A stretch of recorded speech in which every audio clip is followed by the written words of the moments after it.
generation industrialization. The story for Bangladesh was always there. A lot of you already know about it. We have 180 million domestic market. We have a young population. Almost half of it is less than 25 years old. The middle and affluent class is about 35 million people, which is as big as the Malaysian total population. We have many, many other factors that has led to where we are today. And actually, I must say that there are companies who have been here for more than 100 years and have made exceptional returns compared to the global markets. So if you look at some of these companies who have actually operated in Bangladesh for a long, long time, the returns they have got in Bangladesh is actually significantly higher than the global average. And today, we also have a fantastic news that one of our own startups called ShopUp, the news came out about an hour ago in Bloomberg that the Saudi sovereign PIF, their investment arm called Sanabil Investments, they have actually co-led a round of $110 million US, along with Peter Thiel's Valor Ventures, to invest in one of our own startup to go global. So let's give a big round of applause to ShopUp.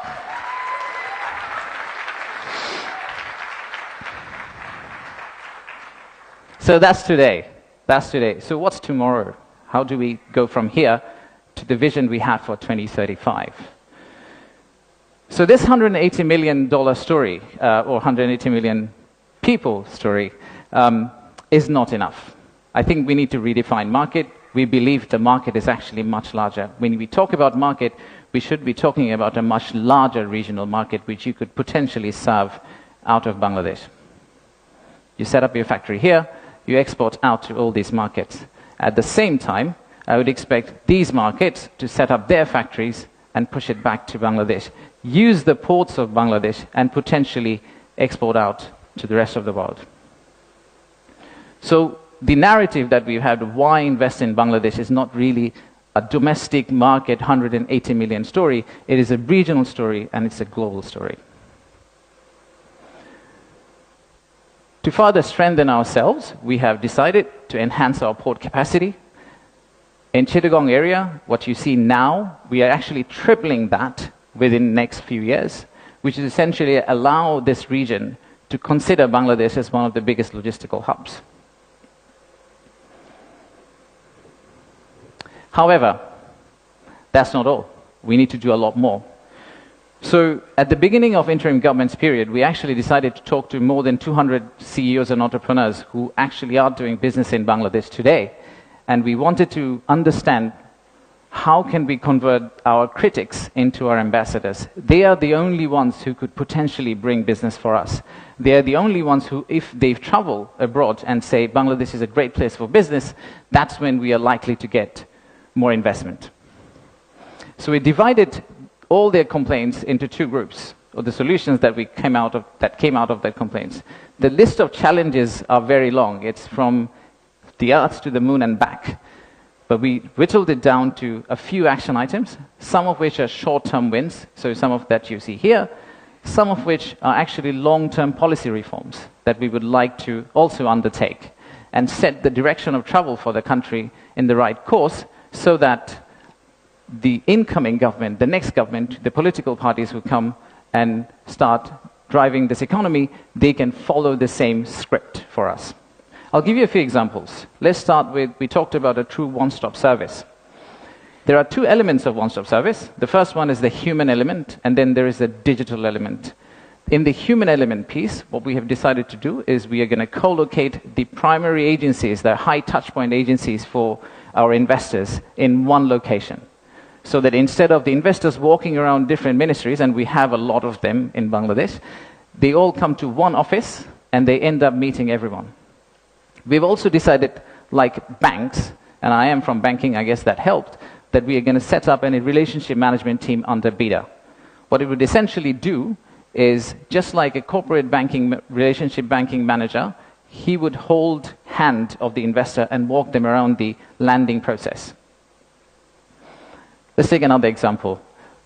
Our friends in National Board of Revenue helped us set up the authorized economic operator. It's essentially the green channel, or widely known as the green channel setup, where if you're a good customer, you are able to circumvent some of the custom checks and fast-track your process through the ports. That has been picked up as one of the biggest challenges that we have, the time it takes to go from your factory all the way to your customer.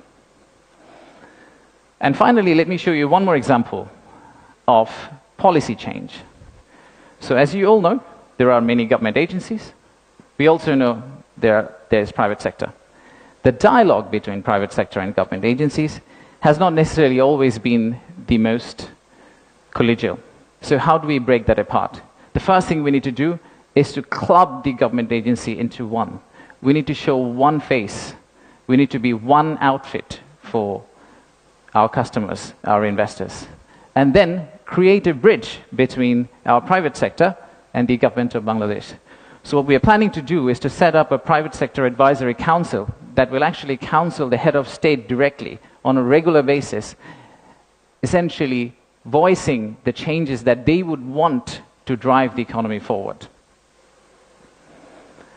So these are some of the examples of what we are planning to do. And if we are able to do that, we do believe that we will get to the end, the vision we have for 2035. Now, of course, there are many, many other factual reasons, statistics, tables, Excel files that I can share with you to tell you why you should invest in Bangladesh. In fact, the next slide will have a QR code which you can scan and download, which will have essentially this presentation. So you didn't have to take the photos of the presentation, by the way. You will have this presentation, and you will also have an appendix of facts and figures and why we think competitively we're actually in a very better place than our competitors. So please watch out for the QR code. But before I go there, I would really like to finish off with this. There are economic reasons to invest in Bangladesh, but I really don't want you to invest in Bangladesh for the economic reasons. If you really think about investing in Bangladesh, think about investing in Bangladesh because of the transformational journey you're going to be part of. For the odd mixture of warmth and resilience our people have, and our century-old culture paired with the shared values that we have with you. So I rest my case here. Thank you very much for coming, and enjoy the rest of the day. Thank you all.